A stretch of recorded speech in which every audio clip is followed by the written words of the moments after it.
सभी का। सर्वप्रथम मैं आभारी हूं विश्व संवाद केंद्र का कि जोधपुर की इस सूर्य नगरी में सोशल मीडिया कन्वेंशन के इस कार्यक्रम को आपने आयोजित किया, ऐसा अद्भुत विषय आपने चर्चा के लिए चुना और मैं आभारी हूं, सौभाग्यशाली हूं कि मुझको आपने इस लायक समझा कि मुझे यहाँ पे बुलाया। नमन आप सभी आयोजक गणों को, विश्व संवाद केंद्र को। मंच पर मेरे साथ जाने माने लेखक, विचारकार प्रणय जी बैठे हुए हैं। बहुत लंबे समय से उनको पढ़ता रहा हूँ, जानता रहा हूँ और सौभाग्य है कि आज के सत्र को वो मॉडरेट करेंगे। यहाँ सामने उपस्थित जोधपुर के युवा, विचारों से युवा, ऊर्जा से भरपूर आप सभी लोग, नमन आप सभी को। और अभी जब वकील साहब इस पूरे विषय को बता रहे थे, इसकी भूमिका रख रहे थे, उसी भूमिका के दौरान कितने विचार हम सबके दिमाग में आके गए और कितने घटनाएं हमारी आंखों के सामने ऐसे घूम गई जो अभी कुछ ही दिनों में, कुछ ही समय पहले, कुछ महीनों पहले, कुछ सालों पहले हम सब ने देखी। भारत के टुकड़े, ये ख्वाब पाल के,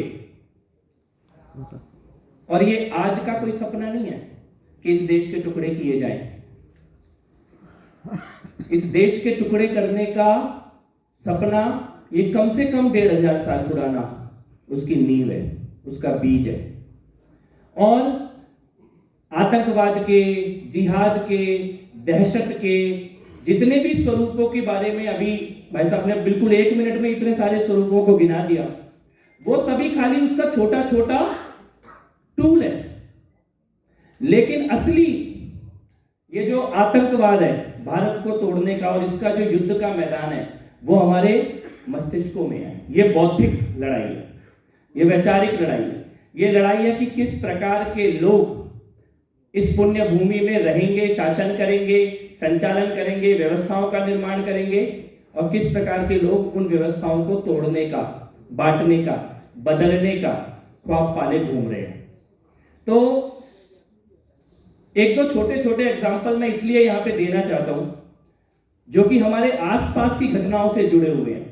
अभी थोड़े दिन पहले उदयपुर में एक ईमानदार, मेहनती काम करने वाला टेलर, दर्जी कन्हैया लाल, वो अपनी दुकान में बिना किसी शंका के, आशंका के अपने काम में लगा हुआ था।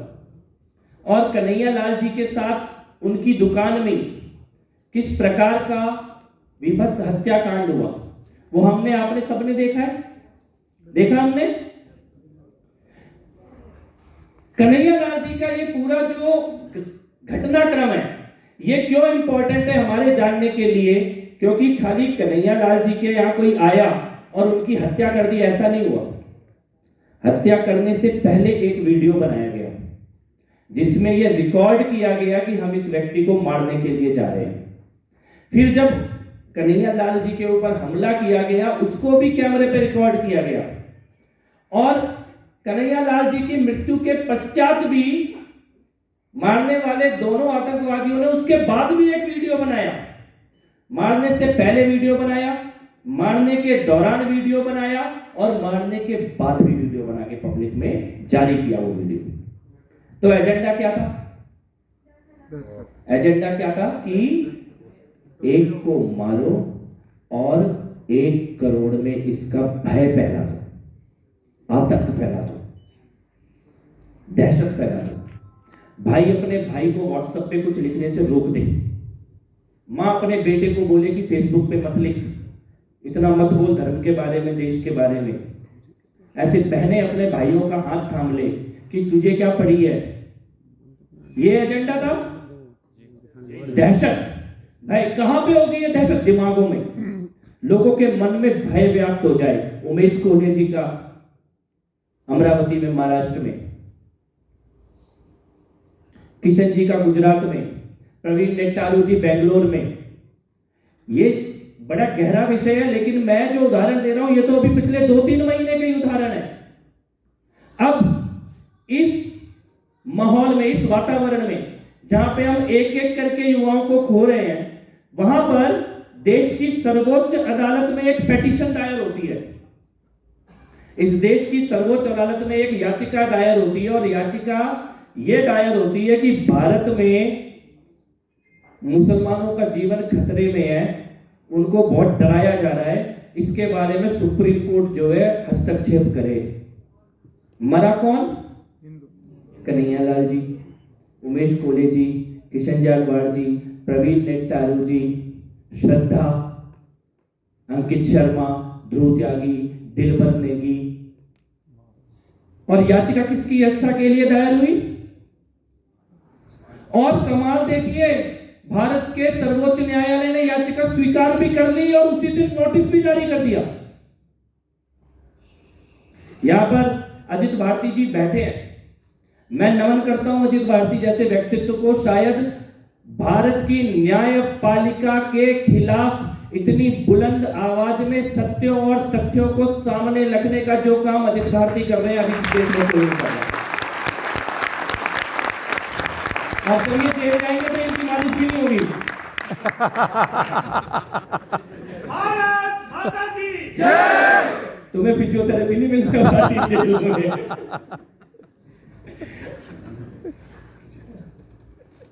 मैं ऐसी कोई कामना नहीं कर रहा कि आप जेल जाओ, लेकिन जो आप लड़ाई कर रहे हो, भगवान कृष्ण की जन्मभूमि के दर्शन निश्चित है यहाँ पर।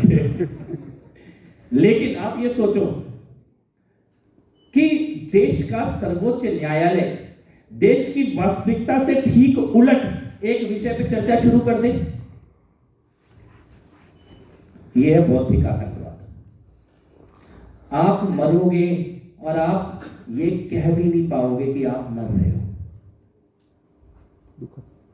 एक आतंकवाद तो वो होता था जो औरंगजेब, बाबर, ये सब आक्रमणकारी आते थे, आया, मारा, लूटा, गए, कुछ रुक गए, कुछ चले गए, और इनमें से किसी से पूरे 1500 वर्षों के इतिहास में एक दिन भी भारत इनसे पराजित नहीं हुआ। एक दिन भी। हम पराजित कहां हुए? जब इनके जाने के बाद, अंग्रेजों के भी जाने के बाद, हमें हमारा इतिहास पढ़ाया गया, उस इतिहास की किताब में पढ़ाया गया कि हम पराजित हो गए। सही बात।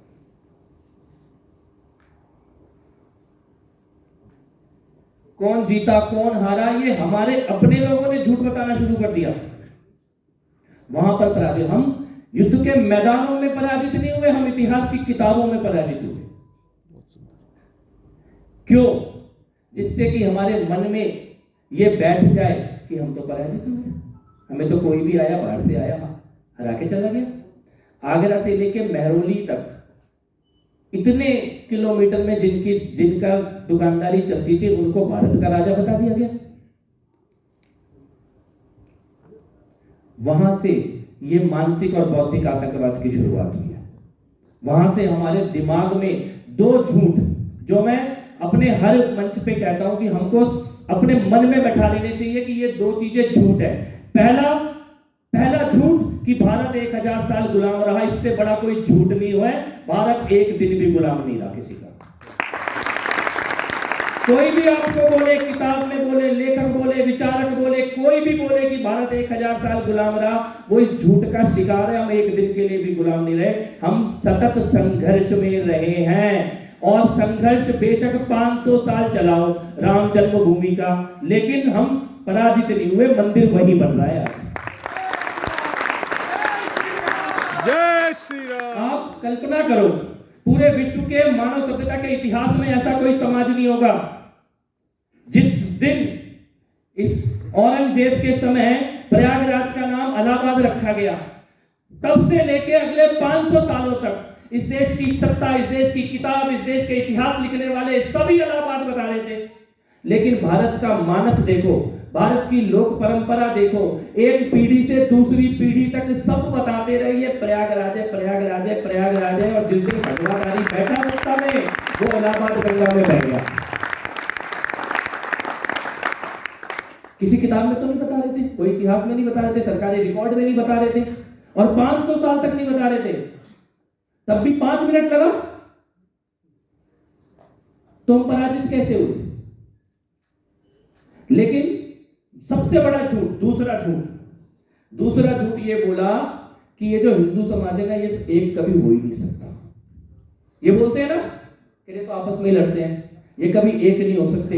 ये इस बौद्धिक आतंकवाद के ये दो सबसे बड़े हथियार हैं। मैं आपके सामने एक तथ्य रखता हूं, पूरी दुनिया में कोई भी धर्म, कोई भी विचार जिसके 100 करोड़ लोग एक ही देश में एक साथ बिना युद्ध के रह रहे हो, किसी का भी नाम बता दो फिर बोलो।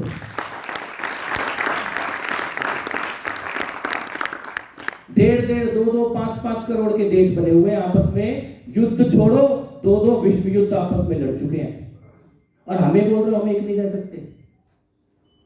जिसको वर्ल्ड वॉर बोलते हैं वो आपस की तो लड़ाई थी इन देशों की, आपस की तो थी, उसको वर्ल्ड वॉर बोल दिया। इस्लाम के नाम पे 2-2, 1.5-2, 5-5 करोड़ के कितने देश बने हैं? ईसाइयत के नाम पे कितने देश बने हैं? 100 करोड़ लोग एक ही धर्म को मानने वाले, बिना किसी युद्ध के शांतिपूर्ण तरीके से। छोटा मोटा बर्तन हर घर में बचता है, लेकिन केवल हिंदू धर्म है जिसमें इस प्रकार की, और हिंदू धर्म से जुड़े हुए सहोदर जो विचारधाराएं हैं कि इस प्रकार की एकता की शक्ति है जो बांट के रख सके। चाइना जैसा डंडा नहीं चलाना पड़ रहा है, स्वभाव से एक है। तो दो झूठ हैं जिनके कारण इन आतंक, इस बौद्धिक आतंकवाद की नींव डाली कि एक हम गुलाम रहे, दूसरा हम एक नहीं हो सकते। और फिर इसको किस स्वरूप में आज चलाया जा रहा है उसका मैं एग्जांपल देता हूं। पिछले दिनों एक मैच चल रहा था, इंडिया और पाकिस्तान का मैच। अर्शदीप एक सिख धर्म को मानने वाला खिलाड़ी, उसके हाथ से एक कैच छूटी, उसके हाथ से।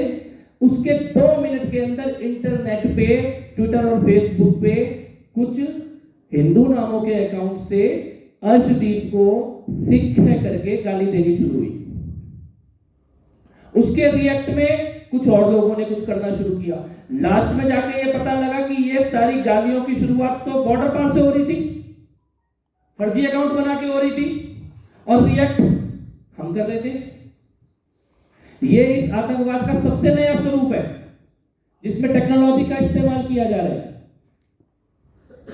आपकी जमीन लेने के लिए झूठ बोला जा रहा है, आपके आर्थिक संसाधनों पे कब्जा करने के लिए झूठ बोला जा रहा है, आपकी बेटियों को फंसाने के लिए झूठ बोला जा रहा है। कितने स्वरूपों में, कितने स्वरूप, लेकिन उद्देश्य क्या है? उद्देश्य वही जो आज से 1500 साल पहले था कि इस देश के टुकड़े कर दो, और जमीन के टुकड़े होने से पहले दिलों के और दिमागों के टुकड़े